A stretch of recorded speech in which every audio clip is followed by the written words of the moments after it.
so today we're looking at the theory behind the harmonic minor scale, and then I'm actually going to show you how to play it on the guitar neck, okay? But first we'll go into the theory and how you'd work out if you wanted to play what notes would be in a harmonic minor scale. Here we go. Okay, so like all the other scale videos that I've done, we take a C major scale, and if you don't know how to work that out, check out this other major scale theory video I've done. You take the C major scale, and then we're just going to change it slightly to turn it into a C harmonic minor scale. That's the easiest way I think there is in order to remember these scales. Relate it back to a major scale, and then change that major scale ever so slightly. So these are the degree numbers of a C major scale, okay?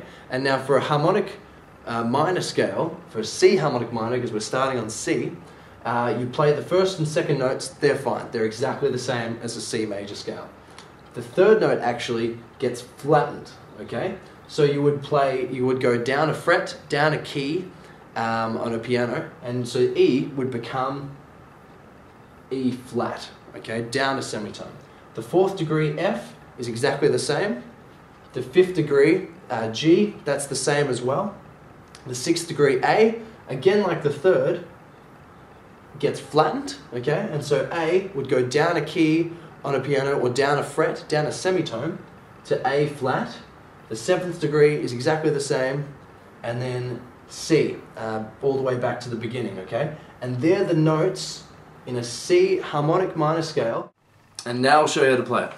Okay, so you start off with your first finger on the 8th fret, and that's the C note, okay? So remember we're doing the C harmonic minor scale. Start off with your first finger on the 8th fret of the E string, your third finger on the 10th fret of the E string, your pinky on the 11th fret of the E string, your first finger on the 8th fret of the A string, your third finger on the 10th fret of the A string, your pinky on the 11th fret of the A string, your second finger on the 9th fret of the D string, and then your third finger on the 10th fret of the D string.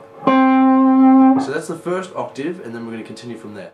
Then, with your first finger, you move back a position. So your first finger is now on the 7th fret of the G string, your second finger on the 8th fret of the G string, your pinky on the 10th fret of the G string, down a string, your second finger on the 8th fret of the B string, your third finger on the 9th fret of the B string, your first finger string down on the 7th fret of the E string, and your second finger on the 8th fret of the high E string.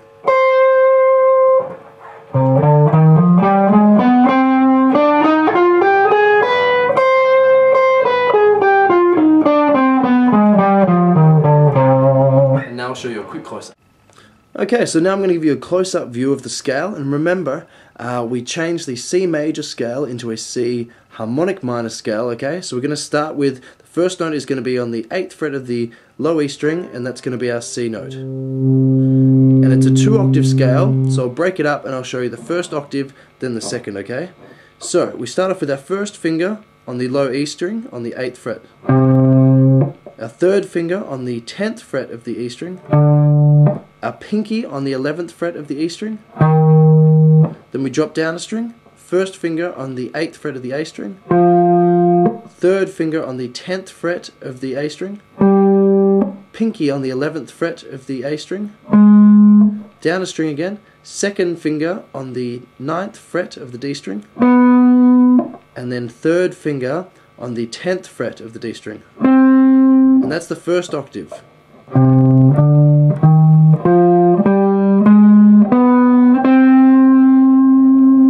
Okay, now we're going to go from there. Now there's just one quick sort of position change, okay? And now what's going to happen is your first finger, which should be currently hovering over the 8th fret on the D string, it goes back 1 fret from the 8th fret to the 7th fret, okay? So once you play those last 2 notes, the 9th and the 10th fret on the D string,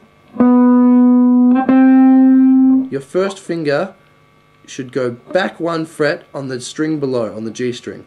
So first finger on the 7th fret of the G string, second finger on the 8th fret of the G string, pinky on the 10th fret of the G string, second finger on the 8th fret of the B string, third finger on the 9th fret of the B string, last string, down a string to E, then first finger on the 7th fret of the high E string, and then second finger on the 8th fret of the high E string.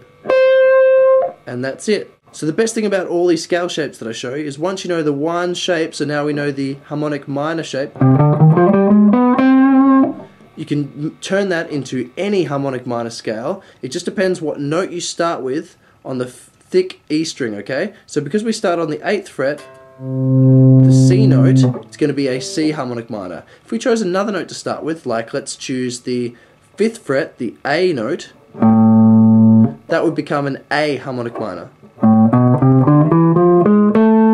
Exactly the same fingering. And don't just practice all the scales going up or down. Make little licks, little riffs, play them with different fingerings, but just play that one position for now and just get used to the sound. But just have fun with it, jam over it, solo, whatever, just so the tone and the sound of the scale gets stuck in your head.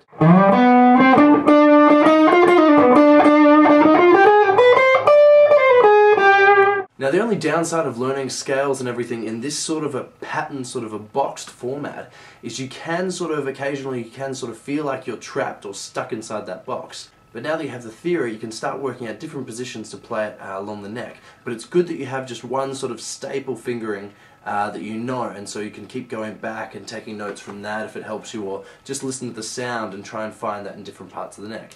But I'll show you how to play it in different positions in other videos. But other than that, well done, that's it. Okay, see you guys.